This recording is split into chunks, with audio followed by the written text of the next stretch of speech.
Hello and welcome to the Barrel Room. We are excited that you have pulled up a chair and are ready to listen as we dive into whiskey, history, and experiences. Once again on this episode of the Barrel Room podcast, we would like to thank our sponsors for making this episode possible. Beanstalk Web Solutions, Fallen Brothers Crafted Spirits, and the Barrel Room Bourbon Club. To learn more about these sponsors, you can check them out on our website at thebarrelroompodcast.com. And now let's welcome our hosts Kenny Gales and Brian Bisking to this week's episode on the Barrel Room podcast.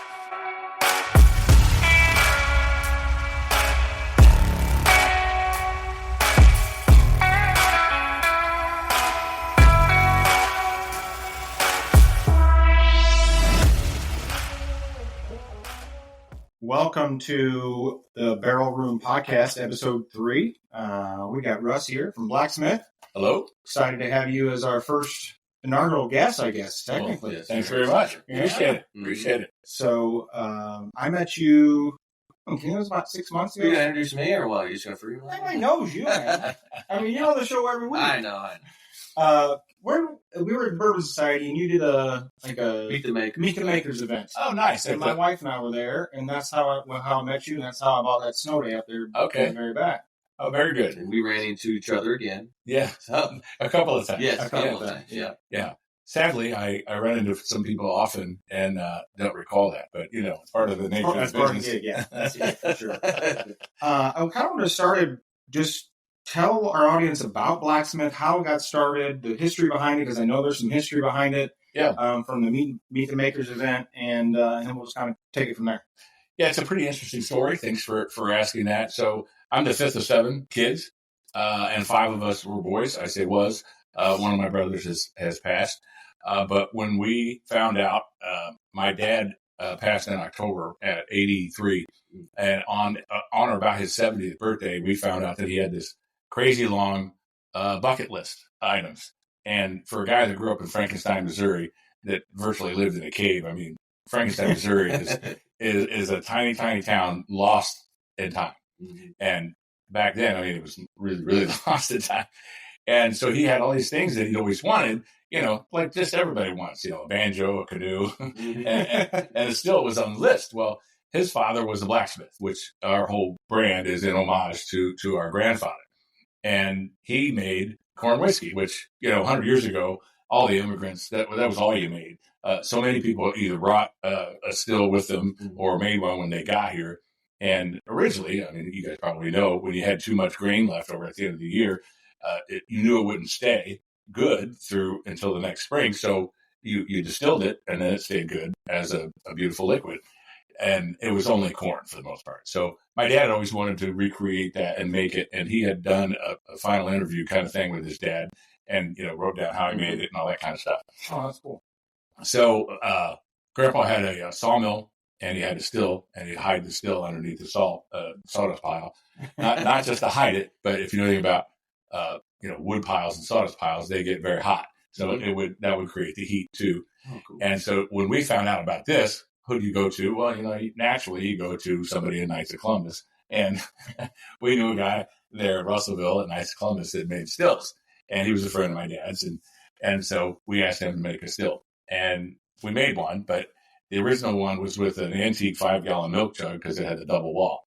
And my brothers and I are all salespeople, so we're all very type A, very anxious kind of get things done. Mm-hmm. So that first batch, we made it, and we got a quart. And we're like, that's awesome, but hell with that. We need something bigger. Well, the funny thing was my dad was always a hoarder, and he'd go to auctions, buy just useless shit, and it'd be stuffed in all these buildings everywhere. So sure enough, he had a couple of stainless steel 55-gallon drums. So we made one into a still and one into a mash tun with element inside, which is the only way you can really kind of homemade one, make one. And that's not ideal.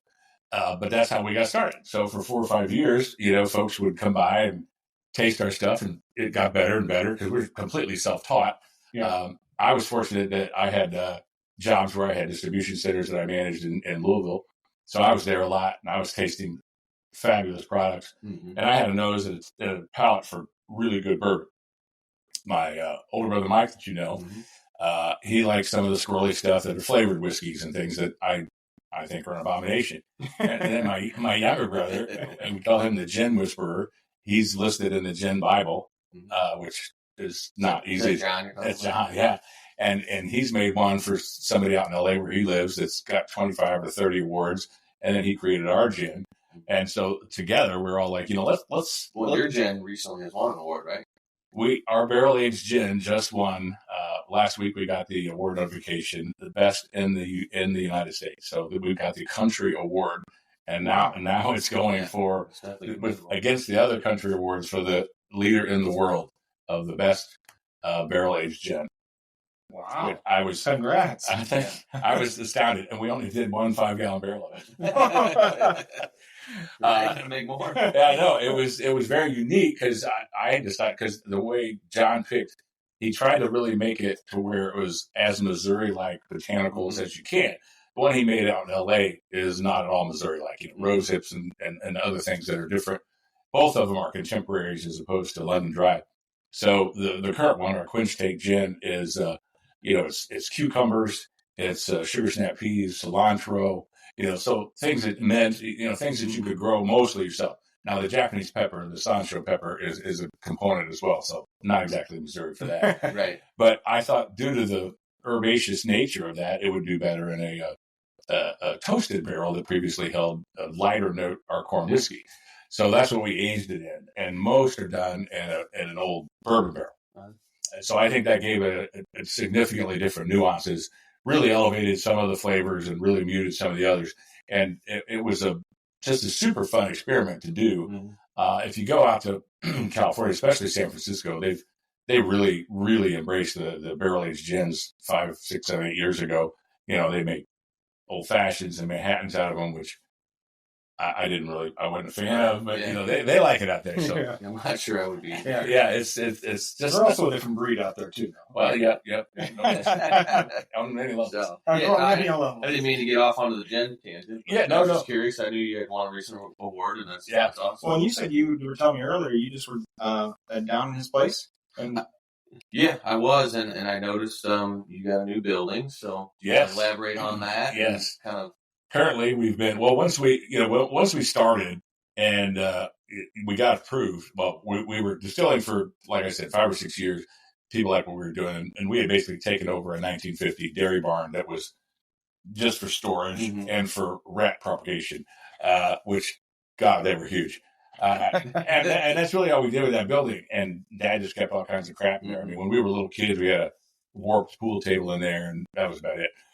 So we said we needed something and got that going. So when we decided to apply for and our license had become legit, we had no idea what to expect because we'd heard from other people in other states that it took 4 or 5 years to get approved, especially Ohio. It seems like it's a no man's land up there when you apply. 7 months later, we got approved.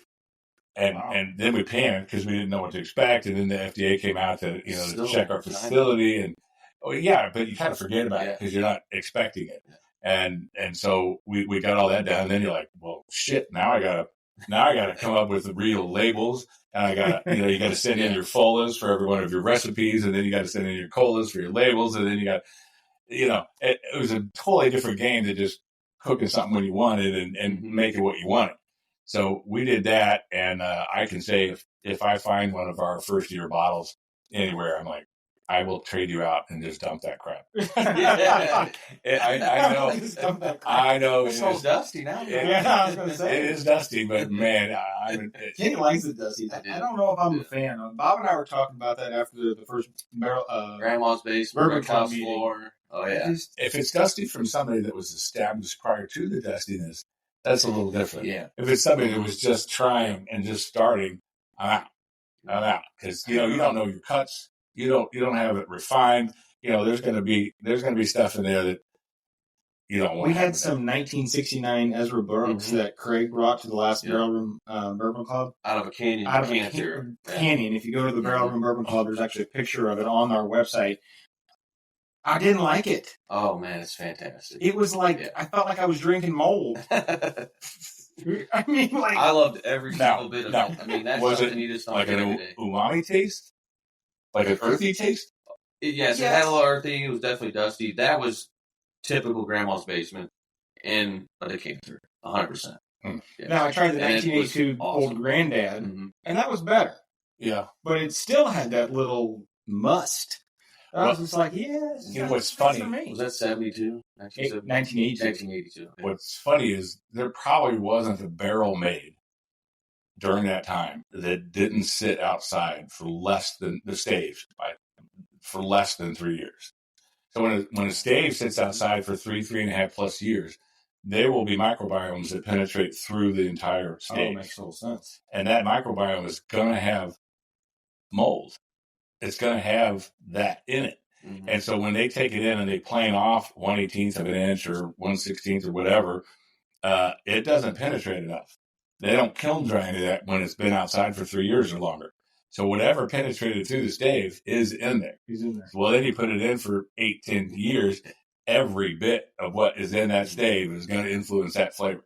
Yeah. And today, you're lucky as hell if you find somebody that's willing to keep it out in the yard for 2 years.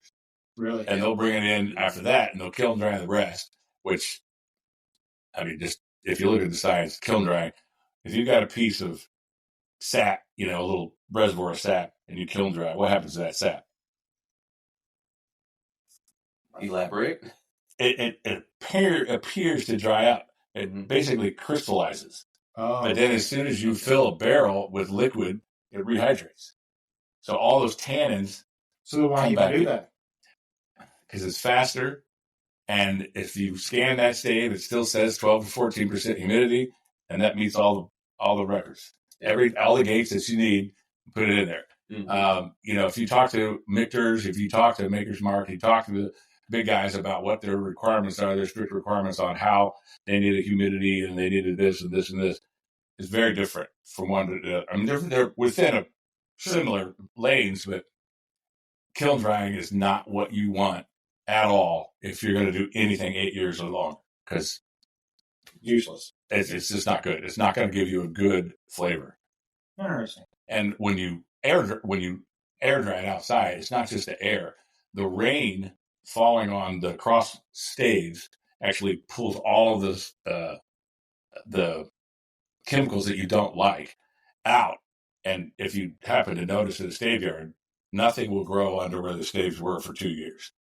So all of those tannins have killed every possible grass, seed, anything for 2 years minimum. Nothing will grow. It's better than Roundup then. Yeah. And you won't die. You won't die. Cancer, you won't die. Yeah, absolutely. Not that we're saying that would happen, Monsanto. I'm sorry, Bayer. Right. Yeah. In every firehouse, every patrol car, every ambulance, and every military unit, there's a bond forged in courage, sealed by sacrifice. At Fallen Brothers Crafted Spirits, we raise a glass to the heroes who never made it home. Crafted in honor, shared in remembrance. Each bottle of our handcrafted whiskey tells a story of bravery, of brotherhood, of lives lived in service. And with every pour, you're giving back. Because a portion of every bottle goes directly to organizations supporting the families of fallen first responders right here in our area. To the ones who answered the call, to the ones who still do, and to those we'll never forget, Fallen Brothers, Crafted Spirits. Raise one. Remember them. Available now. Drink with honor. Support with heart.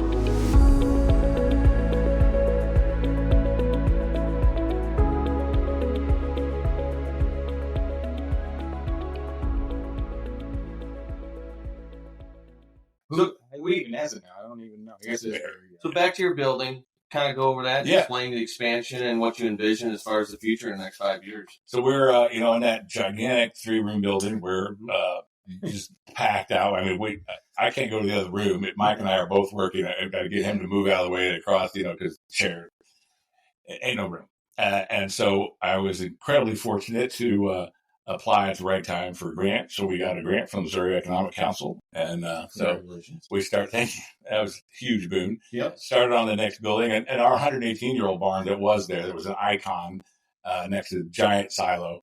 it collapsed, I don't know, 2.5 years ago. It was built with no nails. It was just all wood pegs. I mean, so wow. you get an idea how old that barn I'm surprised was. it stood up that long. Well, and it would have been forever, but we had a big leak in the roof because it was difficult to fix any roof leaks like that. And the rain just came straight down one year and washed out the concrete support in the center of the building. So it just kind of slid to the side and then just collapsed. It was a major bummer. Yeah. So we moved that, and our new distillery is sitting right on top of it. We now have a 100-gallon still and 2 55-gallon homemade mash tuns. So the new building currently has a 300-gallon still, a 300-gallon mash tun, a brand new boiler, everything's great, and we have agitation, so we don't have to do anything manually. God, I can't wait to get this thing turned on. It sure is pretty. It is very pretty, right? And we'll have a little extra room. So obviously not doing anything different hours-wise. Mm-hmm. We've increased 300% for our capacity. So that's huge as we self-distribute. Mike and I do all of the festivals. I do all of the delivery sales, everything in St. Louis, and then I'm up there every other weekend except during festival season. And we both do everything. I do all of the flavor creation except for gin. And when that thing's going with 300% more, we hope to move to markets that we're not in. So self-distribution is legal throughout Missouri, but we're not at all in Kansas City. We're not at all in Springfield. We're really not at all in Columbia. And so we'll really push that. And if Mike's able to do his job from over there, his day job, we both have the same day job, and add a day or two to what we do. I mean, we could literally increase by 500, 600%. Wow. Have you ever thought about going to a third party to get to all 44 states, like a Bourbon Outfitters or anything like that?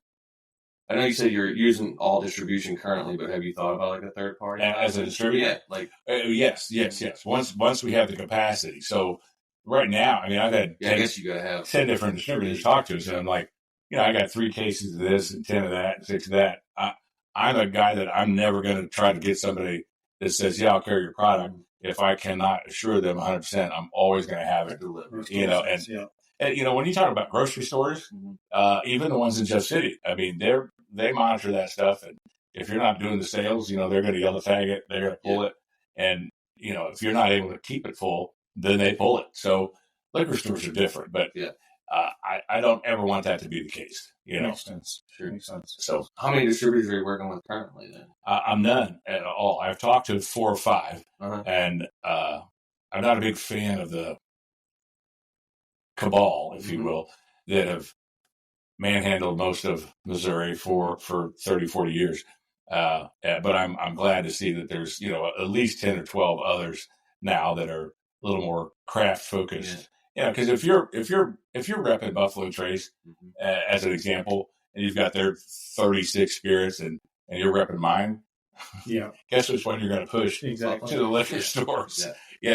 And so the whole distribution thing is unpleasant. They want spiffs and everyone wants a cut of everything. Yeah. And I guess that's why I asked you, because I know how the distribution is and how distributors are, and I've been looking into the third-party option like Bourbon Outfitters and stuff like that, to where you can ship your product out to them. They'll set up a link, and basically you can sell online and all that stuff. Ship direct to door. The online are they in DC? Yeah, they're in DC. Yeah. I guess that's what I was kind of asking you. Sorry, those are different. Bruzel, that guy, he had a huge impact on Wood Hat recently. He released that fabulous video, and online sales, they had a huge spike in that. And I love Gary and all the folk, Brian, all those guys at Wood Hat. And you can have an online store, but if you're a small craft distiller, nobody knows who the hell you are. And you can look at all the research about everybody, no matter how big they are in their state. Outside of their state, they typically don't do well. Yeah, makes sense. Not nearly as well, anyway.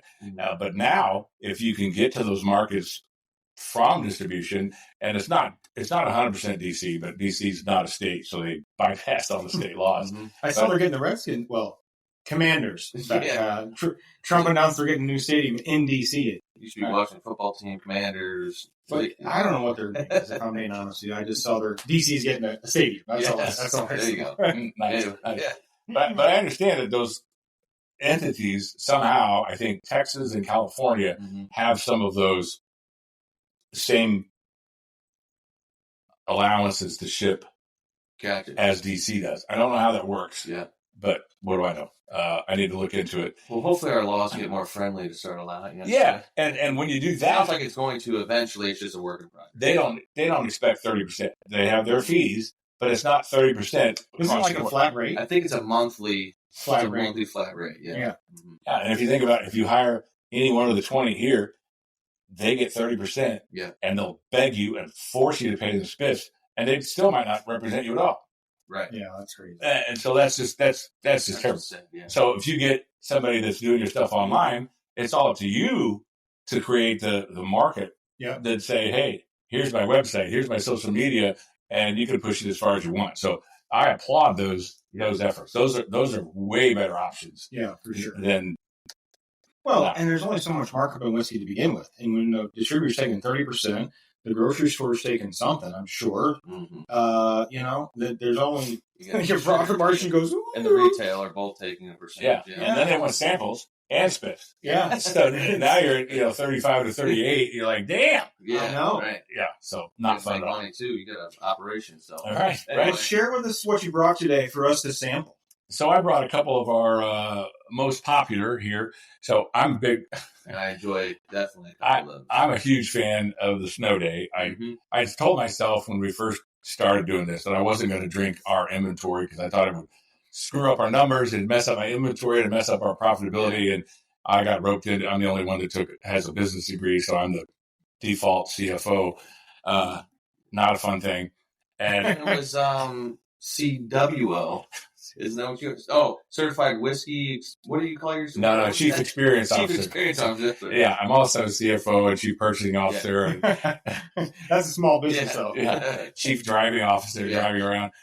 So I came up with the Snow Day idea after one of the conferences when I picked up this 1-inch square of Brazilian Amburana oak.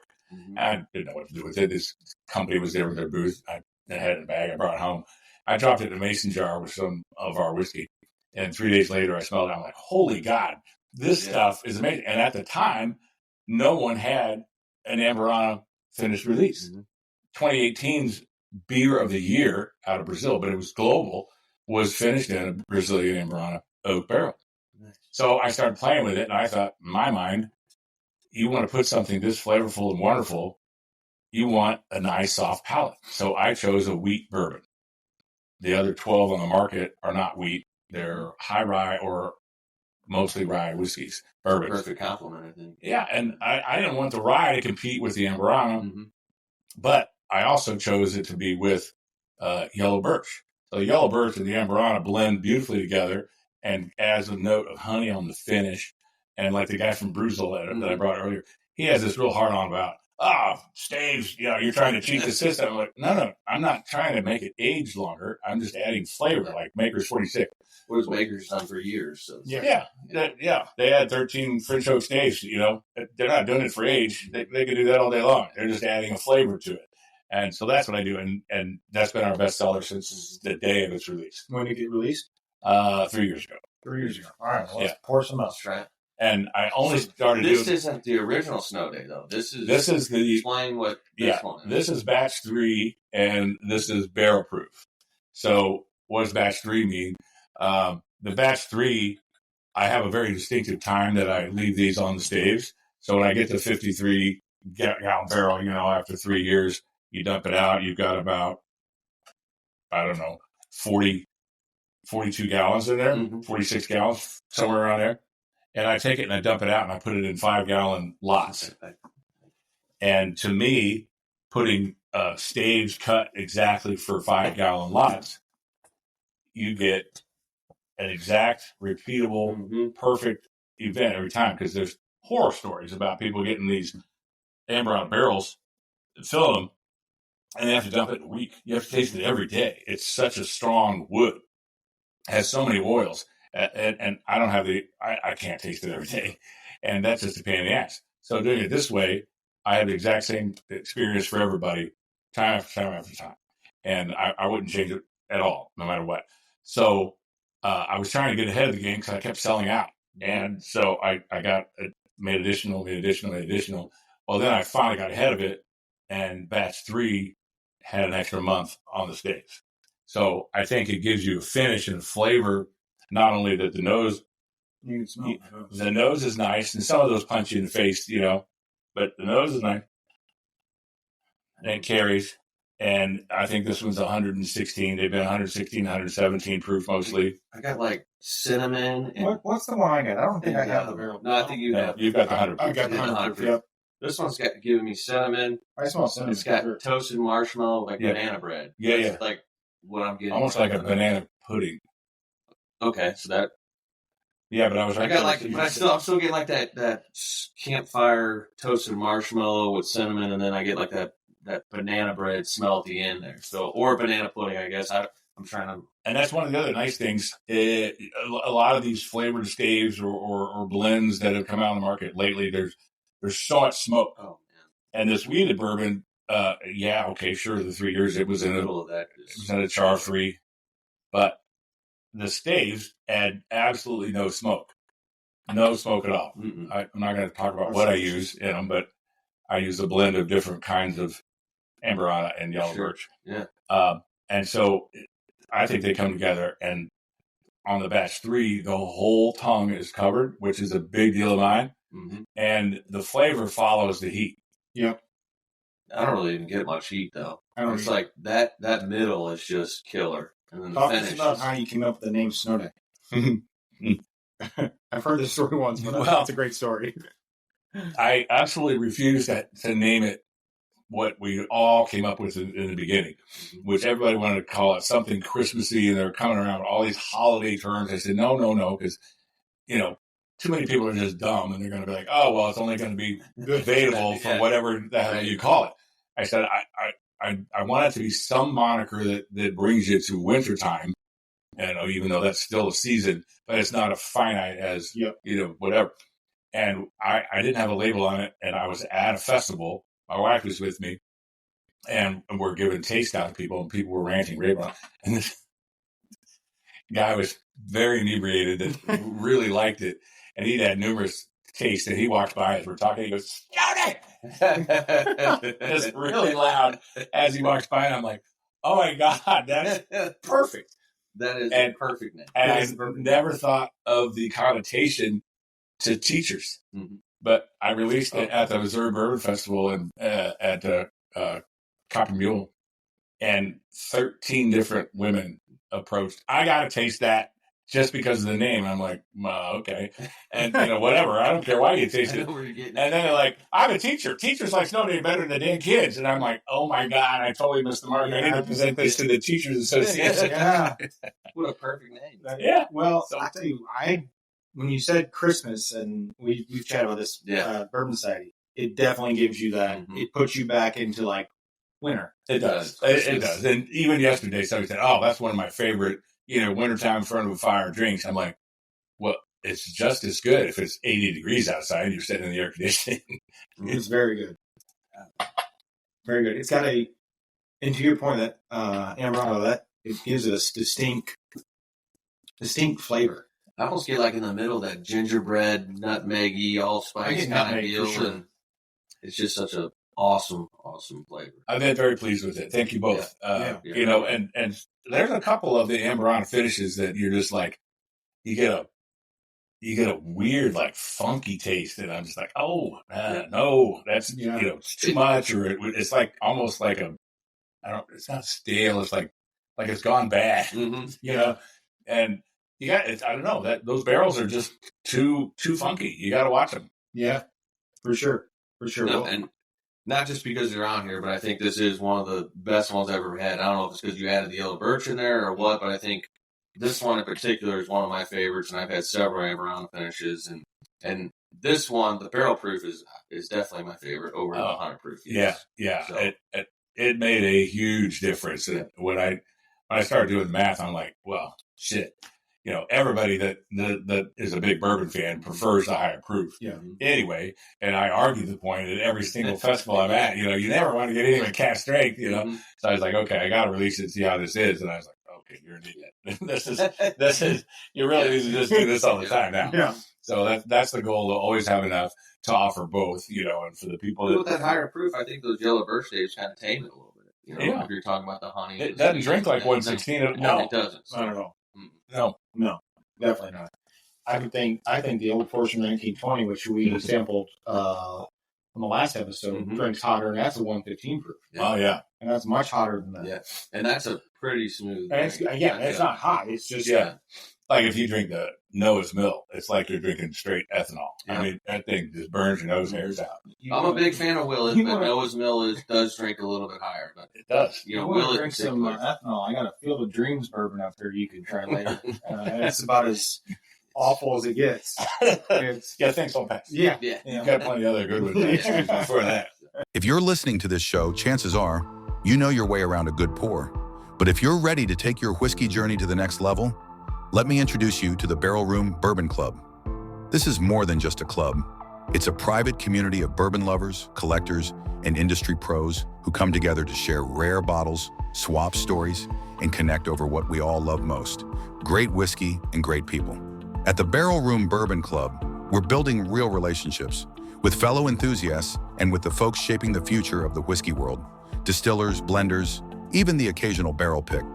Yeah, it's all happening behind those doors. I've seen it firsthand. Some of the best conversations and best pours happen in that room. Old friends, new friends, legendary whiskey. So if you're ready to be part of something special, visit barrelroombourbonclub.com to learn more and apply. That's barrelroombourbonclub.com. We'll see you inside. And I'm like, well, you don't have to do that. But anyway, so if you do it after one of these, now this is a kit that's specific for people who are doing both distillation and drinking. So you've got distillation, acetaldehyde, acetone, ethanol. We don't need to do those. We can focus on the ones that are more like what we're talking about, what we want to know. So I always want to hit a sweet note and a vanilla note. Yep. So if we hit 24 for vanilla, so we go over here to vanilla. Stone fruit on there? Well, if you think about stone fruit, we've made fun of it a couple of times because the categories from cherries to nectarines. Excellent. I'm so glad to hear that. I'm so glad we've hit on it like every single time. It's just because I've heard it a million times. By the way, I looked that up on the whiskey wheel the other day. Smell. It says it's like pear, strawberry, cherry, peach, and I'm like, those are all radically different flavors. Absolutely. Well, the first time I used to subscribe years ago to Whiskey Advocate, and every single one that they highlighted had like a 27 descriptive term for the, it's got marzipan, it's got stone fruit, I'm like, what the fuck are these things they're talking about? What? Yeah. And I had to really think about it and look up what they were talking about with stone fruit. I'm sorry, I was an idiot at the time. I'm like, well, that's 37 different fruits. Well, I was an idiot too. And so we took a trip down to Western Kentucky Distilling Company and we brought that up to those guys. And they were like, they had never heard of it. What? They would have thought we were at a comedy show. Yeah. We're going to go to the next one? Yeah, what's the next one? Talk about this one. I mean, all right. Just got to stand up to the one you just did. That's for sure. And so we're gonna go down a little bit before we go back up. So the barrel proof. Now this one's 114. I don't know. I like that one though. You're saying we're going down? I'm not sure. Well, it's 114. Only in proof. Okay. Proof. Yeah. We used to. I'm a fan of history, and I read everything about what is in the Smithsonian papers and documents, and they used to barrel everything 110. Okay. And that was it. Now, you would have never got a 145 out of a rick house if the barrel entry was. I guess that's why all the medicinal stuff was always very low proof. Very low proof. Yeah. Everything back then. And, if you think about Old Forester going at 86, how the hell did they come up with that? Yeah. It's just it seems so arbitrary. Yeah. And at the time, everything was 80. And they did 86. I always thought that was very peculiar. I'd love to find some document that says how they chose that. Maybe that was their oomph to barrel proof, or just a little bit more. So we've increased our barrel entry, and in my mind, I was thinking that was cheating, right? Because when you're distilling, I try to distill lower, but I don't want to distill it.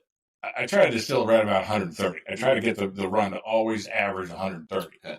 And so if you're trying that and on a little bitty 100-gallon still, we're going up and down, we're tweaking it, we're moving back and forth, which you'll never have on a continuous still, right? You can't do any of those things.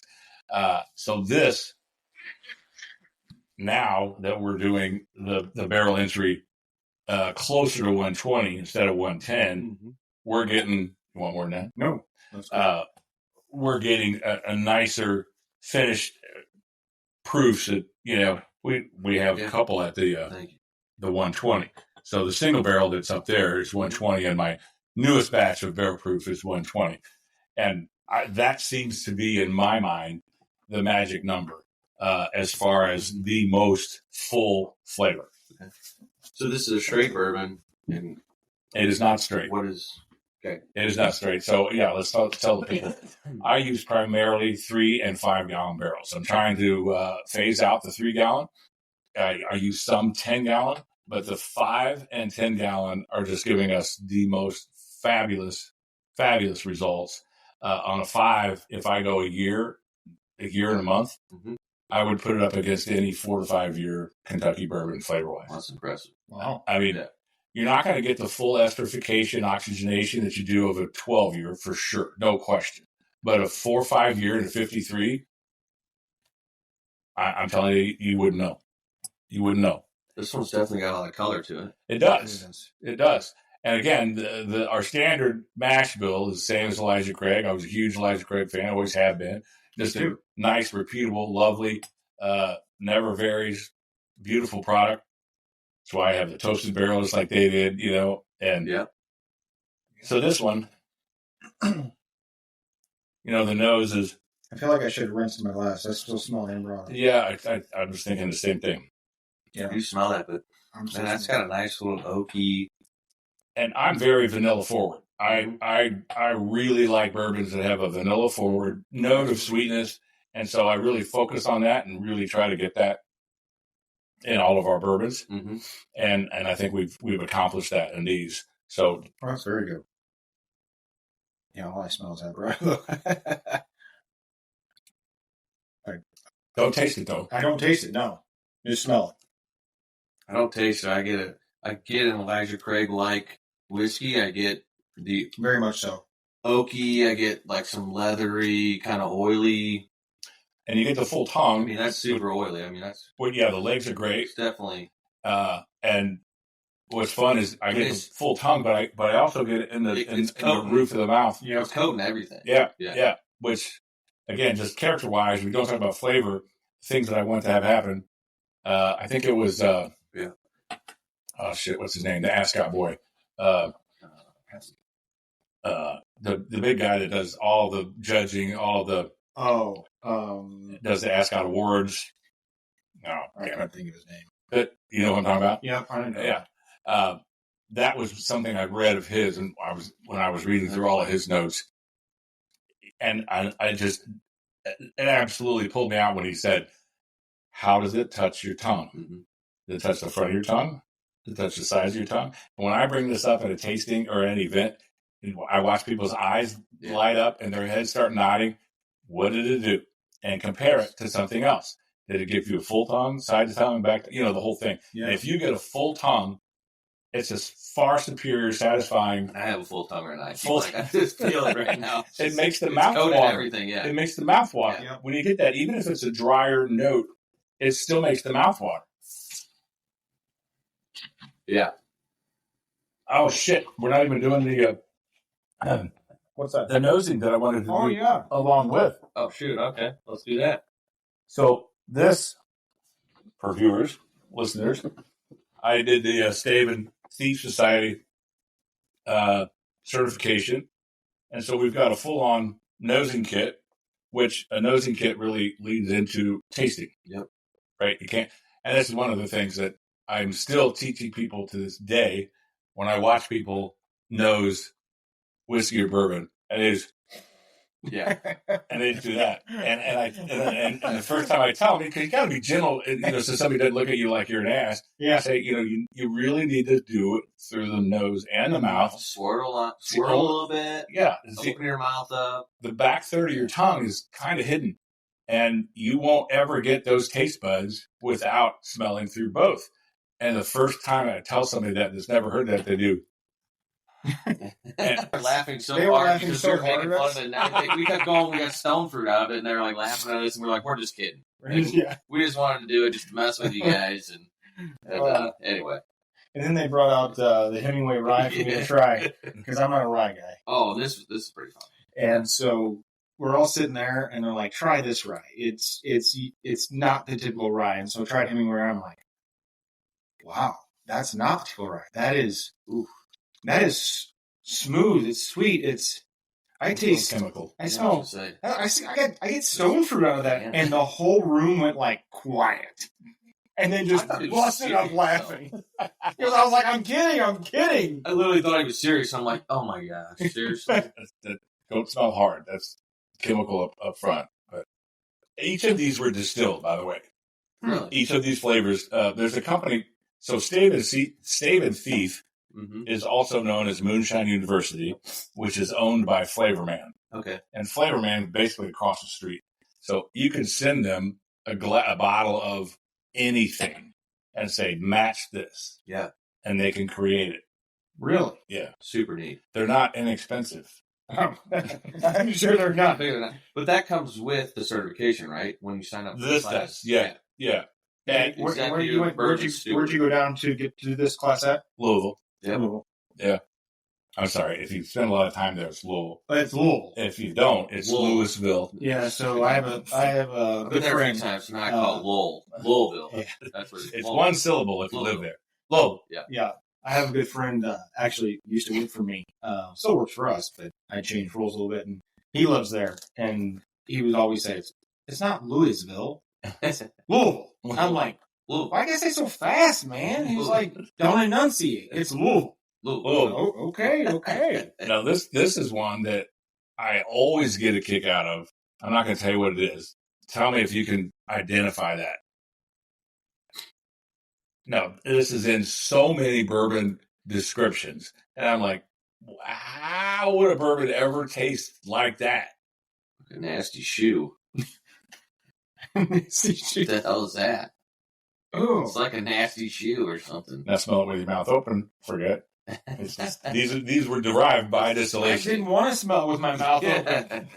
Because that nasty shoe is leather. Yeah. So That you're doesn't smell anything like leather. You're closer than anything. But I'm just thinking that when these guys do these write-ups, and I'm not being sexist, I haven't read any of these write-ups by women, whiskey advocates that are all like that. Oh, don't worry. I got my butt chewed today by Miss Kinney and Jen Gales because the Barrel Room Bourbon Club said Brotherhood of Bourbon, and I was told that I needed to make it more inclusive for everybody. So it's now fellowship. Brotherhood is actually an adjective. So It's not a sexist let reference. me clarify this. My wife sent me a screenshot of Welcome to the Brotherhood of Bourbon on our Barrel Room Bourbon Club website.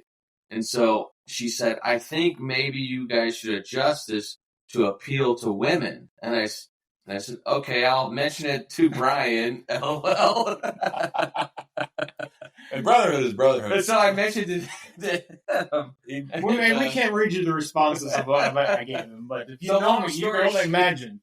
Long story short, it became Welcome to the Fellowship of Bourbon so that we can include everybody, which we want everybody to be a part of it, you know. Men that's and our women. goal. Yeah, Yeah, men and women, that's our goal. And we didn't mean anything by brotherhood.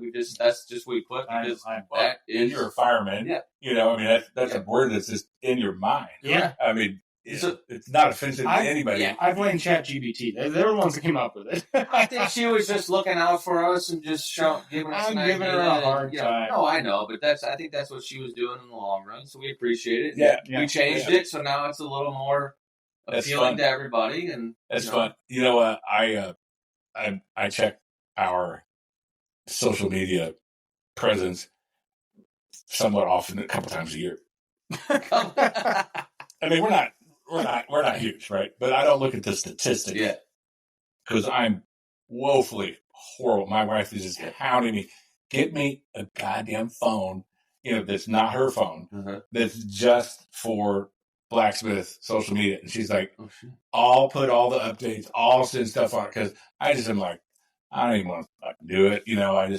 I do all mine, and it's growing so much work. I think if you were to really hone in on that and possibly do that, I think that would be very beneficial. Hey, you were able to sign up to be a member of the Barrel Room Bourbon Club. 30 minutes ago. You figured that out. Like with mine, man, it hasn't even been a year, and it's almost at 1,500 followers. Oh, yeah. So we're hitting or TikTok's at 2,500 and Instagram. You just need to fall down the stairs. I just need to fall down the stairs to get to go viral, and then I'll be holding a bottle and fall down the stairs and it'll go viral. So and then put some blood or something, make it really look violent. Ketchup. And then people like me will watch it. I'll have my wife on the background and squirt ketchup on me real quick. It's kind of an inside joke. About 4 years ago, on New Year's Day, I was walking out of my old house to walk down my stairs to go to my hot tub on New Year's Day. Hungover as shit, by the way, and it had iced that night. And so, right here. And so I walk on the deck and I slip. And if you know me, you've seen this video. It's got 40 million views. I got paid $10,000 to sell this video. Okay, guys. And I bit the hell out of my stairs, fell down, had a hot cup of coffee, burned my arm. I had a bruise on my thigh the size, when I say like this big, it was this freaking big. I've got to see this video. I get a cramp in my abdomen every time I look at that video. And my Ring camera picked it up, and I crawled upstairs. I was crying. I was in pain. My wife was 9 months pregnant. She couldn't help me. I get into the bed. She gets me ice, and 3 or 4 hours later, she's like, "Babe, the Ring camera caught that." And I'm like, okay. She's like, "We're putting that on social media." And within an hour, I had 20 phone calls from agencies in California wanting to buy the rights to the video. No shit. Swear to God. And so I sold it and made 10 grand on it in 2 years. That I is think we should fantastic. put this for the viewers to see afterwards. Yeah, we'll put it. We'll put the link to the. You can't leave them hanging. Yeah, They got to see it. They got to see Now it. that you've explained it. we'll put the link in the. I want their abdomens to lock up like mine did.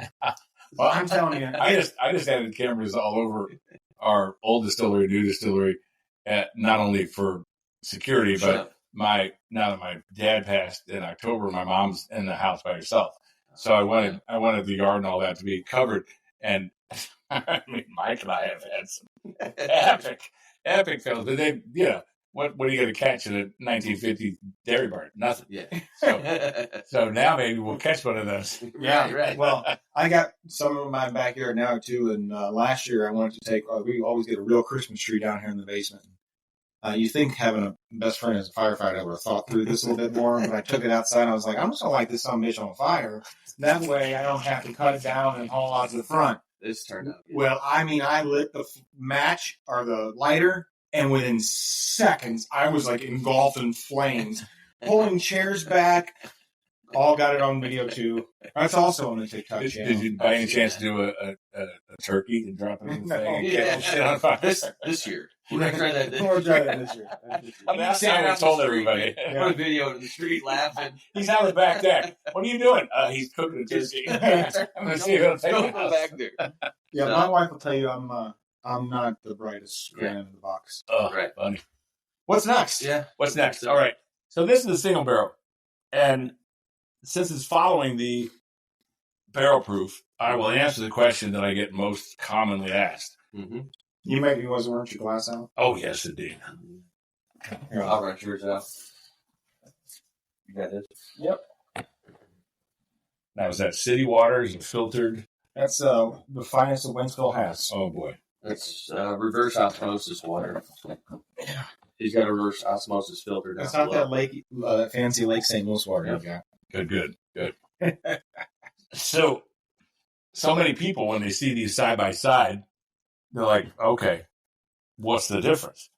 And my flagship is just Black Anvil. And so it's a 90 proof, same mash bill, obviously. From that, I have a single barrel, I have a barrel proof, I have a toasted barrel finish, which we call family reserve. I put it into a barrel that previously held honey, which is our honey bourbon. I put it into a barrel that previously held Missouri maple syrup, which is we call breakfast bourbon. I blend it with apple wine, which is our smashed apple. So that one spirit makes 6 different SKUs. But when you have these together, people don't understand the difference between barrel proof and single barrel. Well, barrel proof is barrel proof, right? There's no water added, but it can be a blend of as many barrels as I want. Sure. Single barrel, you can add water, but it's just one barrel. I taste every single barrel, and we've only had, I think, 7, maybe 8 now in our almost 6 years of business that we've had single barrels. Unless one sings to me, I just blend them because there's just no point in it. I mean, if you have something that I call a single barrel, I want you to go, God damn, that's different than the regular Black Amble. So it is definitely. That's what it is. And as I alluded to earlier with the higher barrel inch proof, now we're getting 120. This one's sitting at 120.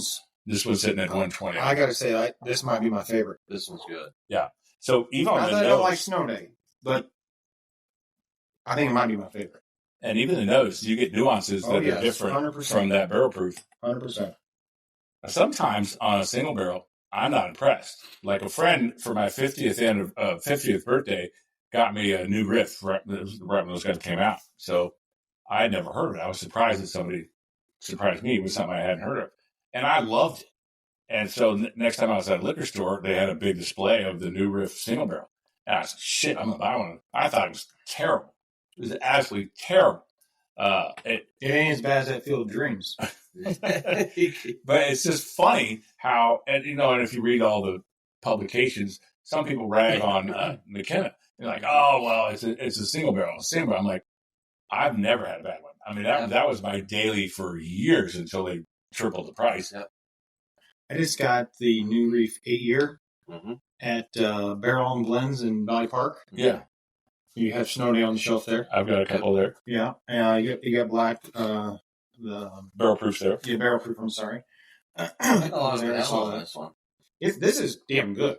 It's almost like a vanilla custard that rolls into like a butterscotch. I get like a butterscotch in the middle. I don't know where that's coming from or if that's normal for this. No, just taste it. I guess I haven't tasted these back to back in a while, but that is remarkable difference. It is 100%. Very. I mean, the middle of it is, to your point. I mean, do you get a butterscotchy? I don't know. That's what I'm getting. I'm getting like kind of toffee. Maybe it's toffee. Yeah, maybe it's I get vanilla into like a butterscotchy, and then towards the back, I get almost an earthy kind of feel.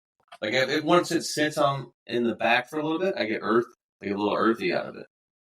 Like if I let it sit there for a little bit, it's like earthy. That's that dirt I add at the end. Is it? You just let that sit out for a couple years? That's Grandma's basement.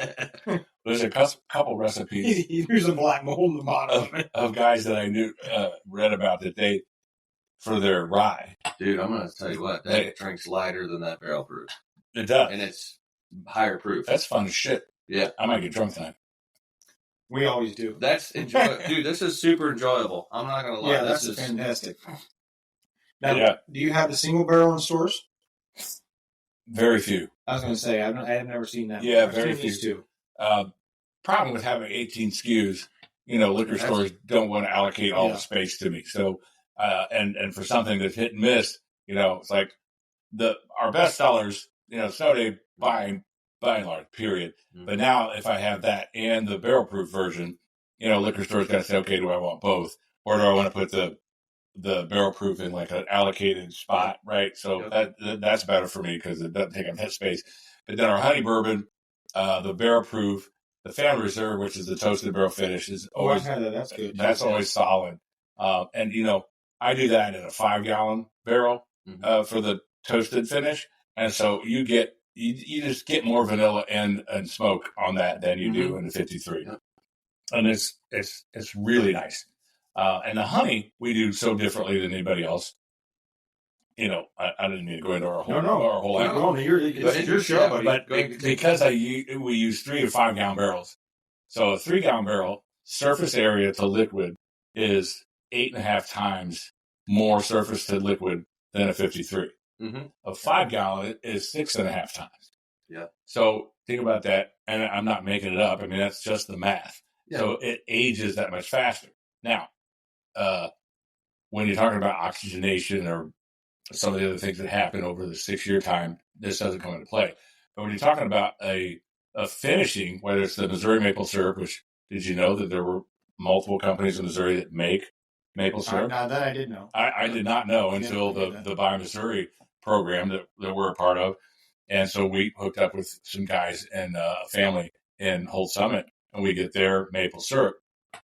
And you just fill the barrel. We dump the bourbon out. So you got to use bourbon barrel, fill it with honey or maple syrup, let that sit for 2 to 3 months until it starts to permeate through the wood. And then you dump that.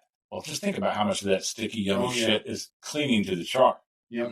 And then you dump your bourbon back in. So that's how I can call it a honey bourbon or a maple bourbon. Awesome. I didn't add any flavors. American honey and all those, they got to call them whiskeys because they use artificial flavor, artificial sweetener, just shit. And it's 70 proof. And it gives you a headache in the morning. Oh, yeah. It does. And I believe purely that they did the 70 proof, not the 80, so nobody mistook it for bourbon. Right. Yeah. But for us, that's what it is. So ours are 90, just like our flagship. We just put the same 90 proof in there. Well, we actually up it a few because you'll lose a couple, leaving it in the next 3 months. But it's just so nice. And I mean, that honey bourbon, I mean, it's damn near medicinal. Yeah. I mean, if you've got a cold, if you've got a cough, for hot toddy, 3 years old, yes. Just coat the inside. I mean, my dad used to rub whiskey on our when we were teething. No, you can do that with a hot toddy. You just warm it up, take a shot, warm it up. Just take it. Oh yeah. You're gonna make a hot toddy, and a lot of people, if you're gonna make a drink that you were gonna add simple syrup, you don't need to do that. It's one of those. Yeah. On that topic, if you want to make an old fashioned, I struggled for a while coming up with a cocktail with the Snow Day because it's so unique. Well, if you take Snow Day, either one of them, and take your Luxardo cherries, I haven't tried it with what's that, dirty bitches cherries or dirty. Bada Bing cherries? Well, that's one of them, and then there's another one. Anyway, but I only do the Luxardo. Luxardo is all I do. And if you go to a bar and they put a maraschino cherry, you just throw it out. And especially if they muddle a maraschino. Yeah. I hate the muddle. No, I don't want to fucking muddle. I don't want to pick shit out of my teeth. No. It just drives me nuts. But I digress. So take this and take whatever your fancy is, 1 or 2 cherries, and a bar spoon full of the Luxardo cherry syrup, and put that in. And a couple dashes, I like 4, of orange bitters. It is the most amazing old-fashioned you will ever have, bar none. You ever put Grand Marnier in old fashioned? I put Grand Marnier. Well, I've got one up on Grand Marnier, but I make my own orange. Oh my gosh! Liquor. Here we go. Oh, here we go. No, that's perfect. That's good to know. Yeah, it's great to know. The reason I bring up the Grand Marnier is a couple of years ago, my wife and I went down to Charlie Gito's on the hill, and I ordered an old fashioned. He said, "Do you want the Charlie Gito old fashioned or do you want the whatever old fashioned?" I was like, "Well, what's the difference?" He's like, "Well, one we use an orange liqueur and one we don't." And I was like, "I'll try the one with the orange liqueur." Yeah. Well, it's an Italian orange liqueur that I can't think of the name off the top of my head, but it's not easy to find. Yep. And it was one of the best old fashions ever had. And so my wife's like, "Why don't you try Grand Marnier?" Yeah. I was like, "Never thought of it." So researched it, looked it up, and I was like, a lot of people use that. Yeah. Just a splash. You don't need, if you put too much in it and then put orange bitters on top, it's awful. You got to just do a splash of Grand Marnier, your sugar. Skip the bitters. Yes, 100%. Yeah. And no bitters at all. But it's darn good.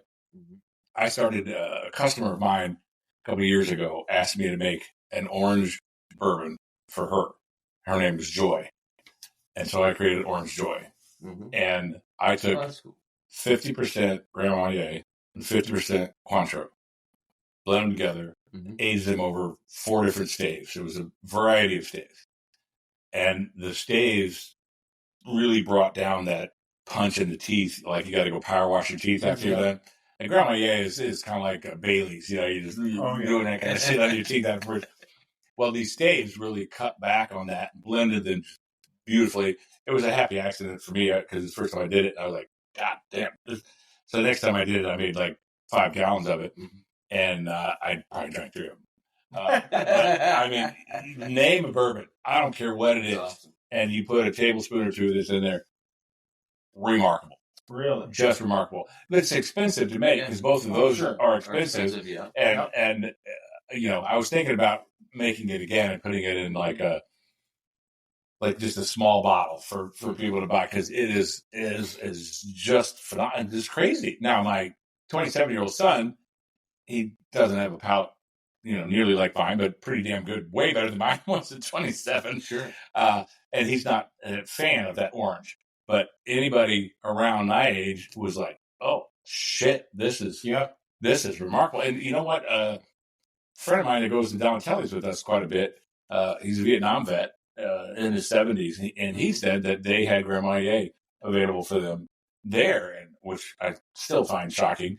But he said that's where he first got into that. Really? And he puts it in every bourbon that he gets. Wow. Yeah, I love Donatelli's. We go with it all the time. I didn't know they did that. Yeah, they used to carry several of my products, but not anymore.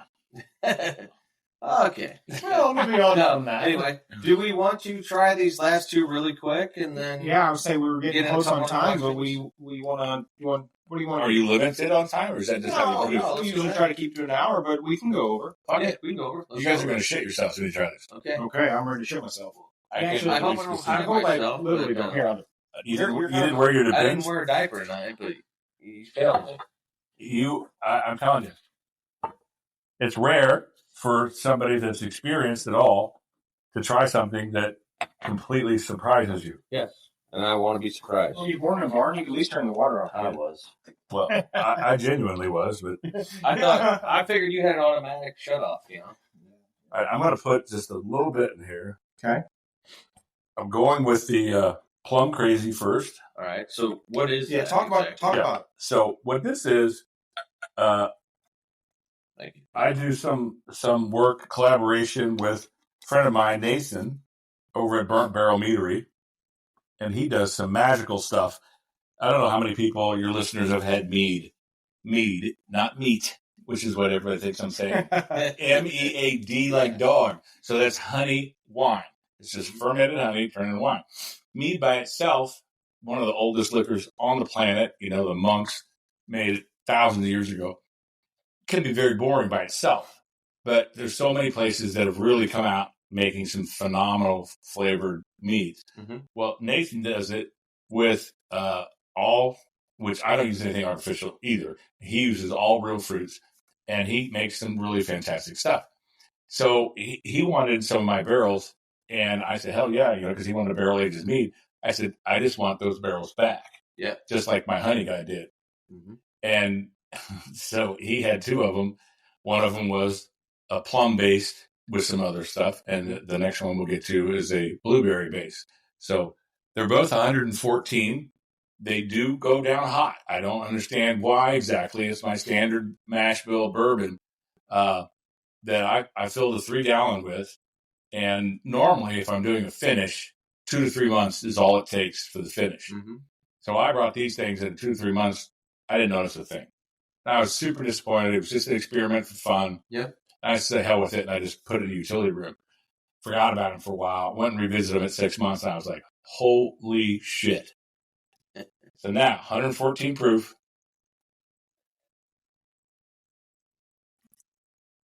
I don't think it drinks too hot. Wait for it. Oh.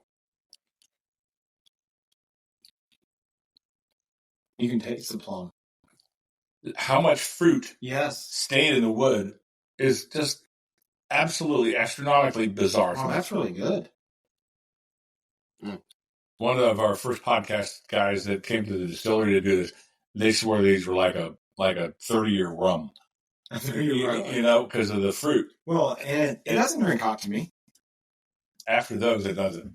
No, I said that doesn't drink hot to me at all. It's got a little heat to it for me. Did you wash your mouth? I didn't either. I did earlier. It's definitely fruity, but I'm not getting the fruit that I normally do after that. I had to. Oh, I get the fruit, but it is not hot to me. And the fruit's everywhere. Yes. It's the whole mouth is fruit. And so mead, it was in the honey. You dump the honey and mead out and then put bourbon in there. But you would have never thought that fruit would have been so structurally sound, stayed in the wood for it to be drawn out 6 months later in the bourbon. I think I get the fruit more lingering in the back. Yes, it does. Well, when he said wait, because at first I didn't get it, and then I 100% did. It's the after. Because I smelled a little sweet on the nose, and then I tried to get a little heat, and then it was like I got the fruit on the back. And the nose really doesn't carry the fruit. No, it doesn't really much I at all. had just a tiny bit of a sweet note on the front. So I saved the blueberry for last because That's got a heavy nose on it. When I smelled it earlier, that blueberry? Oh, the blueberry, yeah. It's dark. It is dark.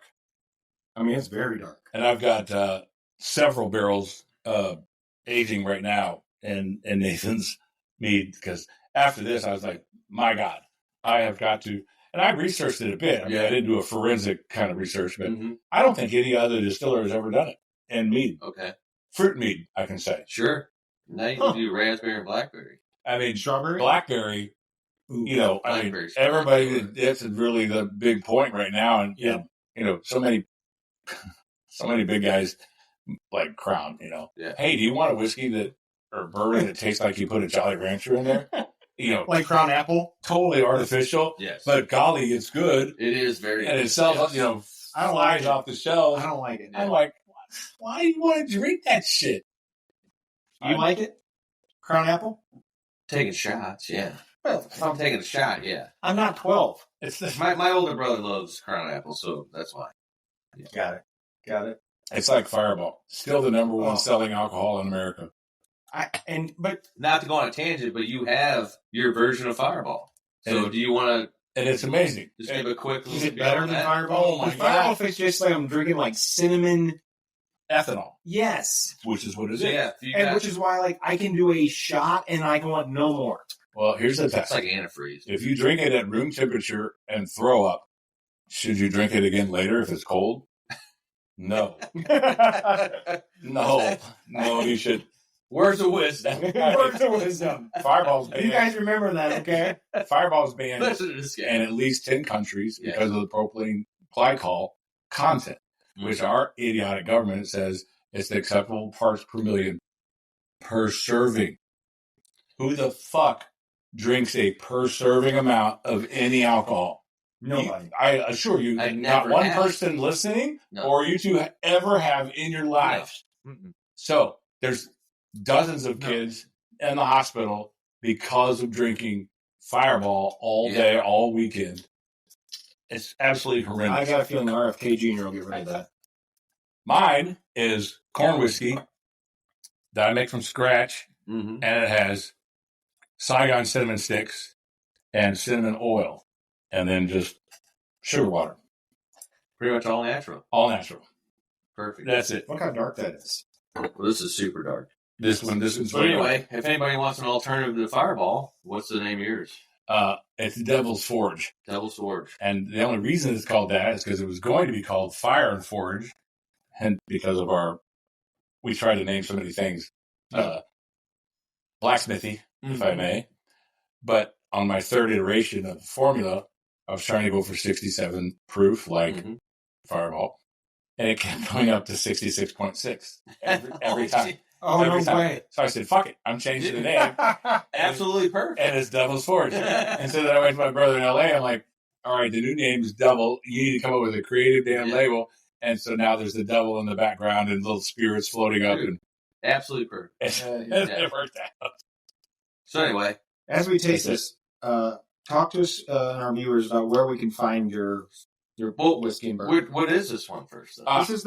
This is very similar to what we just tried with the plum, but let's move it up. Yep. But this is blueberry. The plum, I think, I had also cashews. The blueberry has vanilla.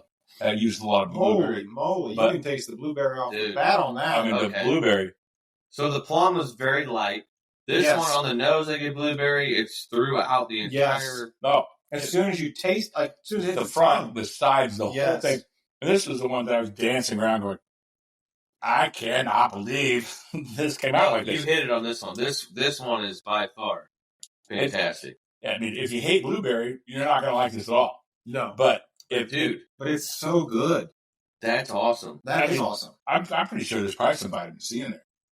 At least I'll tell myself there is. I mean, it's fruit, right? Dude, it blows the plum out of the water. And I'm not knocking the plum, but dude, this one, it's prominent notes of blueberry. Look at the legs on your glass. Yeah. And it's still 114. Mine's gone. It's dark. It's amazing. And it was an experiment. It was fun, but it's freaking excellent. So how long did you age that? 6 months? It was finished 6 months in a 3-gallon barrel after its original iteration of being finished. Yeah. And the proof on this is 114. 114. And this one, wow, the blueberry, I'm eagerly awaiting. It is at the Bartender Spirits Awards. Judgment will be, I think, in 2 months. Dude. I'm hoping for my first ever best in class. I'm going to say that's... Well, I would think so. I mean... That's phenomenal. That kills the plum, and I hate to shout out to Nathan. But, dude, this blueberry is unreal. Thank you. Yeah. Thank you very much. Again, just a fun thing that, when you got to experiment. Oh, yeah, for and sure. Wow. My wife still has my entire dining room, like blocked off from the rest of the house, and people come over because it's not a dining room anymore. It's a tasting room. But I needed my own lab. I mean, I've got stains and bottles and shit everywhere. You see my dining room right now, it looks like the same thing. It's funny how that works. I got bottles everywhere in my dining room right now. Yes, of all my releases and everything else. I started, when we first started, I'd get those little bitty barrels that just suck from Amazon or wherever else. Yeah. They all leak. They don't impart really any flavor. It's horrible. And I used to have them all in our window sill in the kitchen, which is, a big window recess. Oh, I was like, can you get these out of here? Every wife says that. So now with the new distillery, but I don't live there. It's 2 hours away. So when you're doing experimental stuff, you need to taste them regularly and experiment and shake them or, do some voodoo magic over them, and whatever you do, right? Yeah. And so anyway, that was so worth doing. I can't wait to try the others. That's awesome. And going to your question earlier, or the last one you asked, where can you find my stuff? I am at Grillo's Chop and Barrel. Shout out to Mike Grillo. Love Mike Grillo. Mike and Lindsay have been fantastic to me. We've been there since they opened. They have a new Birdies and Barrels golf club opening up. Yes. Bourbon club, not golf club. Well, it's both. It's got a golf simulator. That's why I said that. Is that one or two? Two simulators. Two simulators, yep. And then there's lockers and everything else. So if you have not signed up, go check them out. Sign up for a membership there. Yeah. And it's adjoining his original place, so you don't have to directly any next further. door. The GameStop went out of business. Shocker. Yeah. And so they've been great. And I've been very fortunate to make his last 4 anniversary creations. Yeah. And all very good. His next one is in a barrel similar to that, perhaps. Ooh, sneaky. Also in Dad's Bottle Stop in Lake St. Louis. We're in all 3 Friar Tucks. We're in Barrel Blends down in Valley Park. We are in a handful of restaurants and places like that. But as far as liquor stores, that's the majority of them in St. Louis. And then in Jeff City, we're and we're in Macadoodles, the new one there in Garden Prairie. Mike McKenna over there, he's fantastic. Just did a tasting over there with him Friday night, and love to see people over there getting into there. And they do tasting. If you don't know, the Macadoodles is kind of unusual in that they generally have a nice representation of high-end stuff open for tastings, which is how I first became aware of them in their Columbia store. And we've got a full lineup in the Jeff City store as well. And then we've got some in the Hy-Vee in Jeff City as well. But that's really our biggest location. The Bourbon Brothers? Oh, I'm so sorry. And yes, and we're at the both of the Brothers Beer and Bourbon House on Manchester and in Sunset Hills, and the Beer and Barbecue on Mid Rivers that was formerly Beer Sauce. those formerly Beer Sauce locations. I'm so sorry that, guys, the naming conventions were always something that befuddles me to remember. Yeah. Awesome. All great locations. So, Yeah. So check them guys out. Yeah, for sure. Check out Blacksmith. I mean, everything we tasted tonight was fantastic. I would have to say if I had to pick a winner, though, I would pick the single barrel for me. The Snow Day comes in a close second. But that blueberry, something about that blueberry still is lingering in my mouth. That blueberry's phenomenal. Yeah, I'm going to say it's not your daily. Yeah, I know. Right? No. Yeah, if I had it to sell every day, you'd buy a bottle and you'd keep it on your shelf and you'd pull it out on that occasion and go, I got something. I would pull it out for people to try because I'm like, dude, you got to try it. Yeah. You got to try it, right? And I think the same thing with him along the lines of the single barrel was probably my favorite. Now, and I hate to say that because Snow Day is always my favorite, but I think tonight the single barrel, we're talking finished versus non-finished. Yeah. So for me, if you're talking non-finished single barrel, finished, your Snow Day kills it. It always does. You know that. Yeah. And like I told you earlier, the Amberana finish has been one of my most favorite of anything I've ever had. Have you had any Mongolian finishes? I have not. No. Have you? I have not had any Mongolian finishes. No.